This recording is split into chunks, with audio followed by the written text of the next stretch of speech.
บทที่4การวิเคราะห์พื้นฐาน Fundamental Analysis บทที่4นี้จะนำพาทานเข้าใจเกี่ยวกับมูลค่าที่แท้จริงของสินทรัพย์ถ้าการวิเคราะห์ทางเทคนิคแม่นการเบิ่งกราฟการวิเคราะห์พื้นฐานคือการเบิ่งสุขภาพและปัจจัยที่เฮ็ดให้ราคาเคลื่อนที่ในระยะยาวสำหรับบทที่4นี้เป็นอีกบทหนึ่งเนาะที่ต่อจากบทที่3เมื่อก่อนเนาะในคลิปก่อนที่ค่อยเอาลงไปเนาะก็คือมันจะอยู่ในระดับที่2เนาะหรือว่าการวิเคราะห์ตลาดอย่างเป็นระบบเนาะมื้อนี้มาต่อบทที่4นำกันเลยเนาะสำหรับใครที่ยังบ่ทันได้เบิ่งเนาะบทที่1ที่2ที่3แม่นเบิ่งคลิปย้อนหลังได้เนาะมื้อนี้มาต่อบทที่4นำกันเลยเนาะข้อที่1การวิเคราะห์พื้นฐานแม่นหยัง2ปัจจัยหลักในการวิเคราะห์แบ่งตามประเภทสินทรัพย์ 3. ปฏิทินเศรษฐกิจ 4. ความแตกต่างระหว่าง Technical และ Fundamental บทนี้เนาะจะเว้าถึง4ข้อนี้หลักๆเลยเนาะมื้อนี้เนาะบางคนก็การวิเคราะห์พื้นฐานนี่มันแม่นหยังเนาะมาเดี๋ยวเราไปทำความเข้าใจนำกันเลยเนาะการวิเคราะห์พื้นฐานเนาะแม่นหยังเนาะ Fundamental Analysis เนาะการวิเคราะห์พื้นฐานแม่นวิธีการประเมินมูลค่าที่แท้จริงเนาะแม่นการประเมินมูลค่าที่แท้จริงของสินทรัพย์โดยการศึกษาปัจจัยต่างๆที่มีผลกระทบต่อเศรษฐกิจอุตสาหกรรมและสุขภาพทางการเงินของสินทรัพย์นั้นๆเนาะมันช่วยให้เฮาฮู้ว่าสินทรัพย์นั้นถูกเกินไปหรือแพงเกินไปเมื่อเทียบกับความเป็นจริงเนาะคือทองคำเนาะหรือว่า Bitcoin เนาะอันนี้คือเฮาก็เบิ่งเนาะราคามันกับมูลค่าที่แท้จริงมันเป็นแบบใดเนาะปัจจัยที่ใช้ในการวิเคราะห์เนาะ1เนาะปัจจัยมหาภาคปัจจัยมหาภาคอัตราดอกเบี้ยเนาะถ้าดอกเบี้ยขึ้นเนาะค่าเงินมักจะแข็งเนาะแต่หุ้นอาจจะตกเนาะเห็นบ่เนาะสำหรับตัวนี้อัตราเงินเฟ้อเนาะบอกถึงกำลังซื้อของประชาชนบอกถึงกำลังซื้อของประชาชนเนาะตัวนี้นี่เป็นข้อมูลเนาะพื้นฐานเนาะเกี่ยวกับการวิเคราะห์เนาะพื้นฐานเลยแหละเนาะมา GDP เนาะการเติบโตของเศรษฐกิจโดยรวมเนาะสภาพการเมืองเนาะสภาพการเมืองสงครามหรือว่าเลือกตั้งที่มีผลต่อความเชื่อมั่นเนาะคือเราเห็นราคาทองคำขึ้นเนาะเป็นสินทรัพย์ที่ปลอดภัยเนาะว่าหลายๆคนก็มีความเชื่อมั่นเนาะในเมื่อเกิดสงครามมาเนาะเฮ็ดให้ทองคำราคาขึ้นแห้งเนาะและทรัพย์สินเนาะหรือว่าสินทรัพย์เสี่ยงคือกับ Bitcoin นี่เนาะ Bitcoin นี่ราคามันลงเนาะเห็นว่าเนาะอันนี้แหละคือปัจจัยเนาะตัวที่2ปัจจัยจุลภาคเนาะหรือว่ารายได้และกำไรบริษัทมีรายรับเพิ่มขึ้นบ่เนาะงบการเงินเบิ่งหนี้สินและกระแสเงินสดเนาะการบริการเนาะผู้บริหารมีวิสัยทัศน์หรือว่าความโปร่งใสหรือบ่เนาะสำหรับตัวนี้จุดประสงค์ของการวิเคราะห์พื้นฐานเห็นบ่มันจะมีจุดประสงค์เนาะว่าเป็นอย่างเราต้องวิเคราะห์พื้นฐานเนาะเพื่อหามูลค่าที่แท้จริงของทรัพย์สินเนาะอันนี้เปรียบเทียบใส่เนาะว่าเป็นทรัพย์สินแต่ละอันหรือว่าเป็นหุ้นบ่เนาะเป็นหุ้นบ่เป็นอสังหาอย่างต่างๆเนาะมันก็แตกต่างกันเนาะสำหรับปัจจัยที่ใช้เนาะในหลักการการวิเคราะห์เนาะ2มาก็เพื่อเลือกลงทุนในระยะยาวเนาะเห็นบ่เพื่อเลือกลงทุนในระยะยาวถ้าว่าลงทุนในระยะยาวไผที่บ่มักความเสี่ยงปานใดก็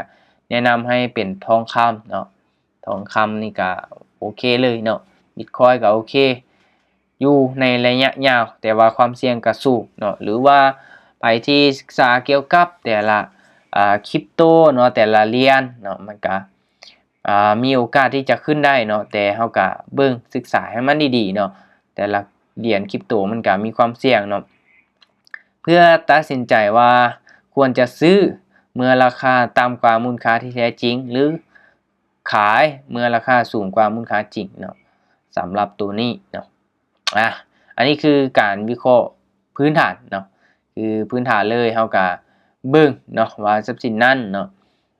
มูลค่าในปัจจุบันหรือว่าความเป็นจริงเนาะคือตัวอย่างใส่เป็นหุ้นเนาะเป็นหุ้นของบริษัทใดบริษัทหนึ่งเนาะตัวอย่างว่า Amazon เนาะอันนี้คือยกตัวอย่างเนาะคือมูลค่าของมันเนาะมีการเติบโตขึ้นในทุกๆปีประมาณเท่านี้เปอร์เซ็นต์เนาะประมาณเท่านี้และอยู่ๆล่ะราคามันบูบลงมาเนาะบูบลงมาเกินเนาะเกินราคาหุ้นเนาะที่มันเป็นจริงเฮ็ดให้หลายๆคนที่เป็นนักลงทุนนะครับเข้าไปซ้อนซื้อในราคานั้นเนาะแล้วก็เฮ็ดให้ราคามันกลับขึ้นมาอยู่ในเป็นราคาที่แท้จริงที่ควรจะอยู่ว่าซั่นซะเนาะก็เฮ็ดให้เฮา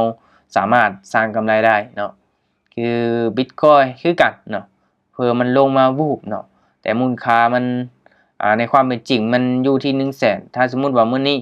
อยู่ที่ 60,000 ปลายเฮาซื้อขึ้นไปก็มีกำไรเนาะแต่ก็บ่มีไผฮู้เนาะสำหรับตัวนี้อยู่ที่ว่าเฮายอมรับความเสี่ยงได้ส่ำใดเนาะโอเคประมาณนี้เนาะแม้นการเบิ่งประเมินเนาะประเมินมูลค่าที่แท้จริงเนาะว่าซั่นซะการวิเคราะห์พื้นฐานนี้เนาะตัวนี้ก็ต้องอาศัยความรู้ประสบการณ์หลายๆแน่เฮาจึงจะเข้าใจเนาะตัวต่อมาการอ่านข่าวเศรษฐกิจและผลกระทบต่อตลาดเห็นบ่การอ่านข่าวเศรษฐกิจแม่นหัวใจสำคัญของนักเทรดเพราะข่าวใหญ่ๆสามารถเฮ็ดให้ราคาเคลื่อนที่ได้หลายร้อยจุดภายในบ่กี่นาทีเลยเนาะแป๊บเดียวเนาะเห็นบ่ราคามันผ่านไปหลายจุดเลยแหละเนาะอันนี้ก็ว่าเรื่องข่าวเศรษฐกิจเนาะเครื่องมือที่เฮาใช้แม่น Economic Calendar หรือว่าปฏิทินเศรษฐกิจปฏิทินเศรษฐกิจเนาะตัวที่1เนาะตัวที่1ระดับความแห้งของข่าวเนาะระดับความแห้งของข่าวในปฏิทินเศรษฐกิจเช่นว่า Forex Factory เนาะหรือว่า investing.com เนาะตัวนี้เราสามารถที่จะไปเซิร์ชเนาะเซิร์ชหาเนาะเซิร์ชเนาะมันจะมีเนาะปฏิทินออกมาเบิ่งข่าวเศรษฐกิจเนาะว่าโอเคเป็นจังได๋เนาะเอิ้นว่านี่แหละเนาะเขาเอิ้นว่าเป็นปฏิทินเนาะปฏิทินเศรษฐกิจนี่เนาะที่จะมีแบ่งสีเพื่อบอกความรุนแรงเนาะสีแดงข่าวสำคัญที่สุดเนาะมีผลกระทบสูงตลาดวิ่งแห้งเนาะเช่นการประกาศดอกเบี้ยเนาะ CPI non farm เนาะว่าเนาะสำหรับตัวนี้ไผที่เทรดForex เนาะเทรด Forex นี่จะติดตามเนาะหรือว่าเทรดอื่นๆก็เบิ่งคือกันเนาะเทรดฟิวเจอร์เนาะอันเทรดสปอตบ่เนาะสำหรับเทรด binary option นี่ก็คือกระดานเทรด BX เทรดนี่ก็ข่าวตัวนี้ก็มีผลกระทบอยู่เล็กน้อยเนาะแต่ว่า time frame มันสั้นเฮ็ดให้ผลกระทบบ่ปานใดเนาะต่อมาสีส้มเนาะmedium effect เนาะ medium effect นี่มีผลกระทบปานกลางราคามีการเคลื่อนไหวแต่บ่รุนแรงหลายเนาะสีเหลืองเนาะ low low impact เนาะตัวนี้ impact เนาะ low impact มีผลกระทบน้อยปกติบ่ค่อยมีผลกระทบต่อกราฟเนาะตัวที่2ตัวเลขที่ต้องสังเกตเนาะเมื่อข่าวประกาศออกมาเนาะจะมี3ค่าหลักที่เราต้องเปรียบเทียบเนาะตัวที่1เนาะตัวที่1เนาะค่าเก่าเนาะค่าเก่านี่ตัวเลขของเดือนหรือช่วงเวลาที่ผ่านมาตัวที่2เนาะค่าคาดการณ์เนาะสิ่งที่นักวิเคราะห์ว่าจะเกิดขึ้นเนาะตัวที่3ค่าจริงเนาะตัวเลขที่ประกาศออกมาแท้ๆเนาะสำหรับตัวนี้เนาะว่าเรื่องการเบิ่งตัวเลขเนาะเราก็ต้องมาสังเกตเบิ่งเนาะแล้วก็มาเปรียบเทียบเบิ่งว่ามันจะเป็นแบบใดเนาะตัวที่3ผลกระทบต่อราคาเนาะตัวอย่างว่า USD เนาะUSD นี่ คือตัวนี้เนาะ actual หลายกว่า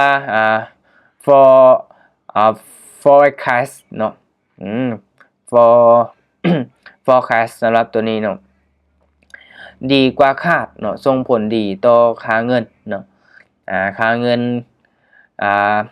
ค่าเงินแข็งค่าขึ้นเนาะคือมันจะมีข่าวเนาะสำหรับตัวนี้ถ้าใครที่ได้ที่ตามข่าวนะว่าเรื่องค่าเงินเนาะคือข่าว USD ออกเนาะมาเขียวมูลค่าที่มีเงิน USD เนาะที่อยู่ข้างหน้าอย่างเช่นว่า USD GPY เนาะจะขึ้นเนาะแต่คู่ค่าเงินที่มี USD อยู่ข้างหลังเช่นว่ายูโรเนาะตัวนี้เนาะอันนี้เป็นเงินยูโรเนาะUSD อยู่ข้างหลังเนาะจะลงเนาะสำหรับตัวนี้แยกกาควาดเนาะตัวนี้แยกกาควาดคือตัวนี้ actual เนาะกับ forecast นี่เนาะ actual นี่น้อยกว่า forecast เนาะหรือว่าแยกกาควาดหรือว่าบ่ดีกว่าที่เราคาดการไว้เนาะส่งผลต่อค่าเงินเนาะค่าเงินอ่อนลงเนาะราคามักจะเคลื่อนที่ไปในทางกงกันข้ามเนาะทางนั้นถึงสำหรับตัวนี้ทุกคนเนาะถามว่าข้อยเองเข้าใจแบบครบถ้วนบ่ค่อยกับบ่เนาะบ่ครบถ้วนปานใดกำลังศึกษาเนาะใช้คำว่ากำลังศึกษาอยู่เนาะบางอันก็ยังอธิบายบ่ได้ดีทุกคนเนาะเพราะว่าข้อยเองก็บ่ได้เจาะลงลึกเนาะในการเทรดforex หรือว่าเทรดฟิวเจอร์อหยังต่างๆเนาะถ้าเฮาเทรด binary แล้วก็มันจะบ่ได้มีผลกระทบจากตัวนี้หลายนะเนาะเฮาเบิ่งแท่งเทียนเบิ่งกราฟอีหยังเป็นส่วนน้อยเนาะสำหรับข่าวตัวนี้ก็ให้ทุกคนศึกษาเบิ่งเนาะเพราะว่าต่อไปอาจจะได้เทรดหลายๆอันเนาะโอเคเคล็ดลับการเทรดข่าวเนาะมือใหม่ควรหลีกเลี่ยงเห็นบ่เนาะบ่ควรมีออเดอร์ค้างไว้ก่อนมีข่าวสีแดงออกเนาะเพราะว่าความผันผวนเนาะอาจเฮ็ดให้ SL ถูกตัดหรือว่าเกิดSlippage เนาะหรือว่าราคาโดดเนาะ Slippage ราคาโดดรอท่าให้ตลาดเลือกทางเนาะนักเทรดมืออาชีพมักจะรอท่าให้ข่าวออกมาแล้ว15-30นาทีเนาะเพื่อเบิ่งตลาดเนาะตอบสนองแนวใดแล้วจึงเทรดตามแนวโน้มใหม่เนาะคือสำหรับตัวนี้ทุกคนเนาะถ้าใครที่เทรดฟิวเจอร์เทรด forex ได้เนาะส่งผลกระทบแน่นอนเนาะสำหรับตัวนี้โอเคไปกันต่อหน้าต่อไปปึ๊บอัตราดอกเบี้ยเนาะและผลกระทบต่อตลาดอัตราดอกเบี้ยเป็นเครื่องมือที่ทรงพลังที่สุดของธนาคารกลางเนาะหรือเช่นว่าเฟดเนาะของสหรัฐในการกำหนดเนาะทิศทางเศรษฐกิจและค่าเงินเนาะผลกระทบเมื่อมีการเปลี่ยนแปลงดอกเบี้ยเนาะ1ธนาคารกลางเพิ่มดอกเบี้ยค่าเงินแข็งค่านักลงทุนจะให้การมาถือสกุลเงินนั้นเนาะเพราะได้ผลตอบแทนหรือว่าดอกเบี้ยที่สูงขึ้นตลาดหุ้นและคำมักจะปรับตัวลดลงเพราะต้นทุนการกู้ยืมสูงขึ้นและนักลงทุนย้ายเงินไปฝากธนาคารหรือซื้อพันธบัตรที่ปลอดภัยกว่า2เมื่อธนาคารกลางลดดอกเบี้ยเนาะค่าเงินอ่อนค่าเพราะผลตอบแทนจากการถือครองเงินนั้นลดลงนักลงทุนจะง่ายเงินไปบนอื่นเนาะตลาดหุ้นและคำมักจะปรับตัวสูงขึ้นเพราะสภาพคล่องในระบบมีหลายและเป็นการกระตุ้นเศรษฐกิจสำหรับดอกเบี้ยเนาะดอกเบี้ยและก็ผลกระทบต่อตลาดเนาะสำหรับตัวนี้ สรุปความสัมพันธ์เนาะตัวอย่างว่าตัวอย่างเงิน USD เนาะหรือว่าเงินดอลลาร์ดอกเบี้ย USD ขึ้นเงินUSD แข็งค่าราคาคำตกอันนี้เขาเปรียบเทียบใส่ทองคำเนาะดอกเบี้ย USDT ลงเนาะเงิน USD นี้เนาะอ่อนค่าราคาทองคำขึ้นสำหรับตัวนี้เนาะอันนี้ว่าเรื่องดอกเบี้ยเนาะของธนาคารเนาะผลกระทบต่อตลาดมันก็มีเนาะมีส่วนคือกันตัวต่อมาหน้าต่อมา โอเคตัวเลขการว่างงานเนาะสำหรับตัวนี้ทุกคนเนาะตัวเลขการว่างงานและ CPI หรือว่าเงินเฟ้อเนาะองค์ประกอบบ่แม่นตัวเลขเนาะตัวเลขนี้เนาะแมนเครื่องจักรเนาะเพื่อให้ราคาตลาด forex และค่ำเนาะเคลื่อนที่อย่างหุ้นแห้งเนาะสำหรับตัวนี้ถ้าใครที่ได้ติดตามข่าวแล้วก็ได้มีประสบการณ์ในการ เบิ่งเนาะในการเทรด forex มาแล้วนี่จะเข้าใจเนาะ CPI เนาะ Consumer Price Index หรืออัตราเงินเฟ้อ CPI แม่นตัวเลขที่วัดแทกค่าของชีพเนาะถ้าตัวเลข CPI ประกาศออกมาสูงกว่าที่นักวิเคราะห์คาดการไว้มันจะส่งผลให้ตลาดเชื่อว่าธนาคารกลางจะต้องขึ้นดอกเบี้ยเนาะธนาคารกลางขึ้นดอกเบี้ยเพื่อดึงเงินออกจากระบบเนาะสิ่งนี้จะเฮ็ดให้สกุลเงินนั้นแข็งค่าขึ้นอย่างรุนแรงในทันทีและมักจะเฮ็ดให้ราคาทองคำปรับตัวลดลงอัตราการว่างงานบาทนี้เนาะอัตราการว่างงานตัวเลขนี้บอกถึงความรุนแรงของระบบเศรษฐกิจ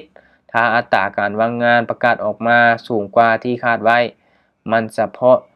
ท้อนว่าเศรษฐกิจกำลังจะหยุดชะงักหรือถอยหลังเนาะสิ่งนี้จะเฮ็ดให้นักลงทุนขาดความเชื่อมั่นเนาะส่งผลให้สกุลเงินนั้นอ่อนค่าลงเนาะและมักจะเฮ็ดให้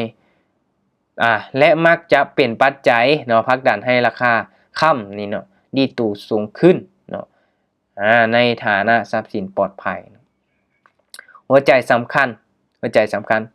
การเทรดที่ดีคือการนำเอาเทคนิคอลมาหาจุดเข้าและเอาฟันดาเมนทัลมาหาเหตุผลและทิศทางพร้อมทั้งระวังช่วงเวลาที่ตลาดเนาะจะผันผวนแห้งเนาะสำหรับตัวนี้เดี๋ยวทุกคนตัวนี้เนี่ยสำหรับบทที่4เนาะหลักๆมีประมาณนี้เนาะเพราะว่าค่อยกะย่อกระทัดหัดมาเนาะและถามว่ามันมีผลกระทบมีอย่างร้ายเนาะจากการเทรดใน binary option หรือว่ากระดานเทรดของ Big Tradable เนาะโบค่อยปั้นได้เนาะแต่ถ้าไผที่เทรดฟิวเจอร์เนาะเทรดสปอตหรือว่ามีส่วนเนาะเทรดฟิวเจอร์เทรดสปอตแล้วก็เทรด forex เนาะ forex นี่โหที่จะมีส่วนเลยเนาะเพราะว่าเขาเองกับเบิ่งเนี่ยเนาะเพราะว่ามันต้องอาศัยในการเบิ่งข่าวเนาะการอ่านข่าวเนาะสภาพเศรษฐกิจเนาะการขึ้นดอกเบี้ยอย่างต่างๆเนาะว่าเรื่องตัวเลขการว่างงานหรือว่าเงินเฟ้อเนาะมันมีผลกระทบแน่นอนเนาะสำหรับไผที่เทรด forex เนาะโอเคสำหรับบทนี้ทุกคนเนาะก็ถือว่าเป็นอีกบทหนึ่งที่มาเพิ่มเป็นการวิเคราะห์พื้นฐานเนาะถ้าเฮาฮู้เนาะการติดตามข่าวเนาะเหตุการณ์นี่อย่างที่จะเกิดขึ้นเนาะที่มีผลกระทบถ้าเฮามีความรู้ในจุดนี้ก็ถือว่าเป็นการดีเนาะเป็นการดีให้เฮาเลยเนาะเวลาที่เฮาจะไปเทรดเนาะทรัพย์สินตัวใดสินทรัพย์ตัวใดเนาะทองคำบิตคอยน์เนาะหรือว่าตัวอื่นๆเนาะคริปโตตัวอื่นก็มันก็มีผลกระทบเนาะและสำหรับบทที่4นี่มีบ่หลายปานใดทุกคนเนาะเป็นอีกบทหนึ่งที่บ่ค่อยมีปัจจัยอย่างที่ส่งผลกระทบสำหรับผู้ที่เทรดระยะสั้นเนาะเพราะว่ามันเกินที่ด้วยแทงเทียนระยะสั้นๆเนาะถ้าใครที่เทรดBig Trade อยู่ก็โอเคศึกษาตัวนี้ก็เป็นอีกความรู้เพิ่มเติมเนาะเป็นอีกความรู้เพิ่มเติมที่เอามาฝากให้ทุกคนเนาะโอเคสำหรับระดับที่2ก็เบิดไปเนาะคลิปต่อไปจะเป็นระดับที่3เนาะตลาดเฉพาะและยุทธศาสตร์การเทรดวันนี้มันสีเจาะลึกขึ้นตึกเนาะบ่มียุทธศาสตร์ใด 100% แต่ยุทธศาสตร์ที่เหมาะกับเจ้าที่สุดเนาะเห็นบ่สำหรับบทต่อไปเนาะคักเลยเนาะบทที่5เนาะเห็นบ่การเทรดคริปโตแล้วได้บัดนี้เนาะและการเทรดหุ้นเนาะมันจะเจาะลงลึกแล้วได้บัดนี้เนาะสำหรับบทที่4มีประมาณนี้โอเคทุกคนเนาะขอบใจทุกคนที่รับชมเนาะย้ำว่าทุกๆการลงทุนมีความเสี่ยงบอกว่าจะไปลงทุนในสินทรัพย์ตัวใดเนาะให้ศึกษาให้มันดีๆเบิ่งองค์ประกอบรวมๆเนาะถ้าเฮามีความรู้อย่างดีแล้วจึงค่อยไปลงทุนเนาะมันจะเป็นการดีกว่าเดี๋ยวทุกคนเด้อโอเคสำหรับคลิปนี้ขอบใจทุกคนที่รับชมอย่าลืมกดไลค์กดแชร์กดติดตามเนาะเพื่อเป็นกำลังใจ